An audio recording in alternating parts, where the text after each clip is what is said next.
Greetings and shalom. This is Adrian Scott, and welcome to Truth and Testimony, the broadcast. Time again for some more shekels for your thoughts. And this is going to be a heavier topic today. I do want to preface everything by saying this is strictly my opinion. I am not an expert of any kind in any of this stuff. It is simply my viewpoint on how I've kind of been looking at a lot of this stuff. So, don't take it with a grain of salt, weigh it against what you believe, see if there's any other people that have a similar viewpoint to what I have, and can you find some commonalities? Because I have been alive long enough to learn that finding all the truth all the time is almost impossible, that you'll hear two sides of a story on almost every story, and generally speaking, the truth lies somewhere between. So, it's take it with a grain of salt, and if something strikes you, you can take that. Again, like I said, compared to what other people are saying, is there commonalities? Because typically in those commonalities is when you're going to start to find some of that truth. And the topic is, well, I'm not really going to beat around the bush about it too much. Gene therapeutics. Let's just put it that way. So we, of course, recently came off a global health issue. And part of that whole scenario saw a brand new technology of treatment come out for it, using mRNA. Now, right off the bat, I guess, so if we back up a little bit and actually kind of go back in time a little bit, at the very early onset of this, I was as concerned and freaked out as anybody at the very early stages of this, because nobody I knew or me really had any idea of what we were looking at. We didn't know what the potentials of this thing were. We didn't know what was going to happen with it or anything else. So, it was very concerning, very eager to see some kind of a treatment become available for it. And so when they announced that they were making this treatment, but it was based on this mRNA, it was very concerning to myself and my family and to a bunch of friends and stuff around us. Partly because for the limited knowledge that I have with this stuff, it was, I guess the simple way to say it was not a traditional vaccine. And I early on started scratching my head, because a traditional vaccine could have been done. What they were basically saying was they went this way because they couldn't get a traditional style vaccine done fast enough. And this was the fastest way for them to get something to production. That was the story. I have some real questions about that, but I can't criticize it too much. The fundamental issue on my standpoint now, and I'm just going to stop for a quick second just to state the fact that my family and we are, I guess, what would be called Messianic or Hebrew roots, Torah observant. So we do believe that Yeshua or Jesus is the Messiah, that he took the penalty for us to the cross, and we are saved because of that. And it's not by anything we've done or by any legalistic fulfillment of works that was done for us. It was a gift of the tremendous compassion and love of the Father and the Son, that it did for once for all mankind. So there's a whole other debate on, because we do keep the Torah, and there's instructions and stuff within the Torah, which ultimately was what Torah means, is instructions. So there's instructions on, how to use your laundry machine. If you put that in Hebrew, you could say there's a Torah for your washer and dryer, it's instructions. We'll just say that that's where we're at. We're Messianic Hebrew roots. One of the things that is spoken of, at least by our interpretation in the Tanakh, in the Old Testament, has to do with a concept of mixing of seed. The examples given more specifically are combining different types of grain seeds.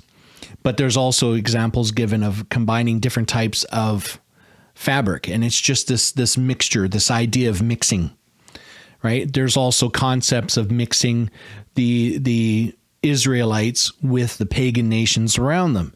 And God continually told them, don't do that because they're going to corrupt you with their pagan practices. Don't mix. So when you combine all of those ideas together of not mixing and this mixing of seed, agriculturally speaking, I think the very seed, the very nature of us is our DNA. Within that is the language of who we are at every level.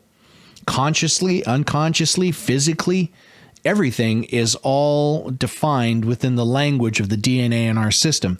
And of course, RNA is the method of transferring that information from the DNA to the proteins and stuff, whatnot in the body to spread that stuff so that you actually grow and that you become who you are, right? If that information can't get out of the DNA and move to those things and occur, then you're never going to grow. You're never going to be who you are. So you have the core mechanism, which is the seed of who we are, the DNA. And then you have this RNA, which takes that information, and that's what propagates and lets us become who we are. So when they had this idea, this vaccine, we immediately saw this as a mixing of seed. They want to take what's in the core of our DNA, add something to it. Now, they would say that it's not affecting the original DNA. I think there's some contention with that as well. But even if it wasn't, it's still taking the information from the DNA, adding these other instructions to it, which were instructions to create this spike protein, which is what would allow your body to build up the antibodies and whatnot to fight off this virus. But we just really saw it as a mixing of seeds. So we were quite opposed to that right out of the gate. Had there been rather a traditional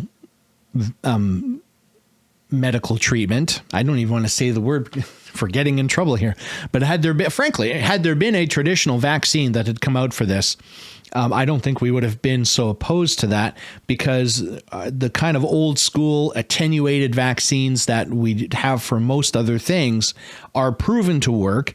It's a system. We know how to measure it. We know what the effects are. But with this new technology, we had no idea what the effects would be, what the long-term effects would be. We still don't know because it hasn't been long-term enough.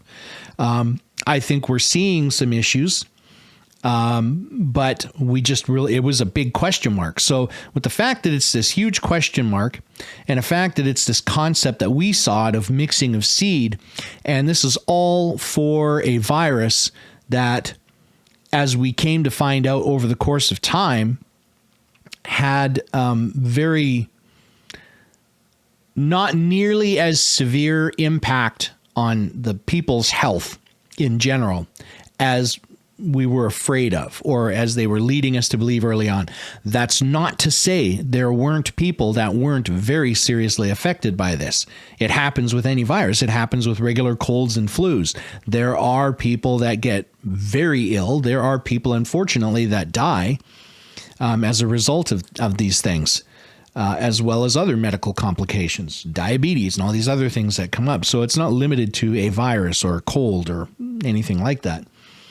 But all those things together, and we just really were getting very skeptical. And that kind of leads me to the point of why I wanted to make this video. And it's not so much, we can finger point and make accusations and do whatever, and they could be right, they could be wrong. Whatever the case is, my thought on it, as well as most of the people around me, is that really was setting a stage on, I think there's some people, I think there's a percentage of the population that has some not so good goals in mind from a biblical point of view. I don't think that they're the Antichrist, but I think they're being used by the devil. They're being manipulated and used. That's my opinion. And so they're up to not good things. And I think that for them, this was a trial run. It was a practice run. What could they get away with? What could they not get away with? What could they change to make it more effective next time that they could further their agenda? And so the main reason for putting this out was just, I'm not going to tell people to never get a vaccine or a treatment for stuff, because in many cases, these things have a proven success record. One example that pops into my head, because I do have some family related to this, was polio and getting the polio vaccine. So, I am absolutely not opposed to vaccines or medical treatments of that nature. I am opposed to the use of mRNA, and I will continue to be opposed to that. So I know I'm opening up a huge can of worms, and you can direct all your hate mail to someone else.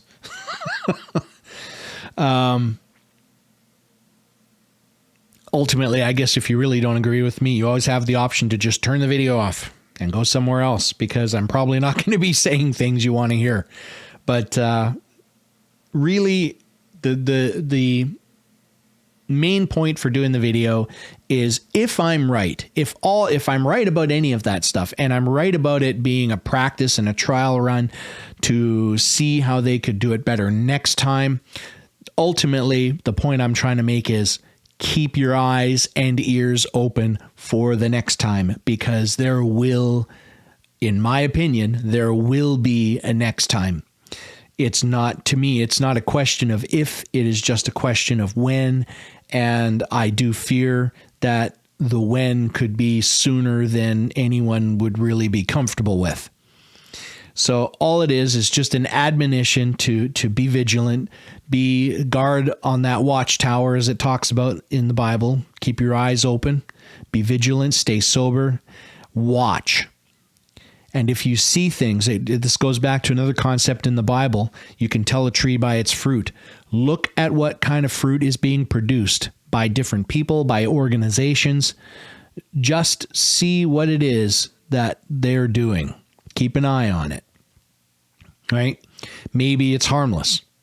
Maybe it is. Maybe it isn't, right? But be aware. Don't bury your head in the sand. Try to stay up on current events. We are heading into, I think we are heading into the end times. I always say, and I do believe that my buddy, my co-host Ray, is he's much more up on kind of eschatology and end times prophecy than I am. I've been more interested learning about language and culture and history rather than what's coming, because I guess part of that is that I believe you can't understand what's coming if you don't understand what's already been. Because one thing I do see throughout scriptures is God is cyclical. He'll just keep teaching the same things over and over again until we finally get it. Because despite what some of us seem to think, we're just not overall the sharpest tools in the shed. Wink, wink, nudge, nudge. So, yeah, I don't want to belabor it too long. I know that's quite the setup, and maybe at some point we may have a different format where we'll kind of tackle this a little more in depth. Maybe we'll look at some numbers and details. This may be a Rumble only exclusive, but in the meantime, I'll just kind of leave it there. So just with that admonition to just be vigilant, stay sober, keep eyes and ears open, and just watch. I suspect that we'll be hearing before too terribly long of another health scare, and they'll be pushing more of this mRNA stuff. There's a Bill Gates, who's one of the co-founders of Microsoft. I didn't realize that he had a full degree in immunology. I didn't realize that he was an expert in immunology and a medical doctor and all these things. But he's been really pushing to get these mRNA vaccines into the animal supply chain, our food supply chain, beef and pork and all that stuff, as well as plants, I do believe. I could be wrong on that, but I think I heard something about having it put in plants as well. So, and I got to wonder why. It seems the whole scenario just seemed like they were trying way too hard to get this stuff into people, because I think they knew that the virus wasn't as lethal as they tried to paint at one point. And now the information is there, and you're seeing more and more people, and there's lawsuits flying this way and that way and everything else over different things that have come of this, because as more and more studies and research and data has come out, it seems to have confirmed that fact, that it's not nearly as severe, fatal, or dangerous as what had been proposed. And we'll not even talk about medical modeling on this stuff, because medical modeling, in my opinion, from what I've seen, has missed the mark almost every time. Having said that, I do say I'd rather err on the side of caution. I'd rather be over-prepared when anything happens, whether it's a health thing or any other safety stuff, right? I'd rather be over-prepared than under-prepared. Assume the worst, hope for the best, as the old saying goes. So that's always the mentality I've had, but they were going crazy with this. It felt at times like they were treating this as our extinction level event, and it just wasn't. So now that I've gotten myself sufficiently in trouble, I think I will wrap it up there before I get myself in any more trouble. And so thanks to all of you who've now unsubscribed. I'm kidding. I'm being facetious. But I would thank you for joining me. If you stuck through to this point, thank you so much for hanging in there. I appreciate everyone that does participate with this and watch, and those that leave comments and stuff. It is muchly appreciated. To that effect, I shouldn't forget to ask that anyone that's been watching this, please, if you like the video, please feel free to give it an old thumb up or a punch, as it were, and subscribe to the channel. Hit the notification bell so you're notified anytime we do upload more content, and we'll be talking about more biblical stuff in most of our videos. This was kind of a one-off. It just was something that had been sitting on me, and I wanted to discuss it. I've got it out of my system, and now I'm prepared to move on. So on that note, I just wish blessings to all of you in the name of Yeshua HaMashiach, Jesus our Messiah. And I say shalom, have a great week, and bye for now.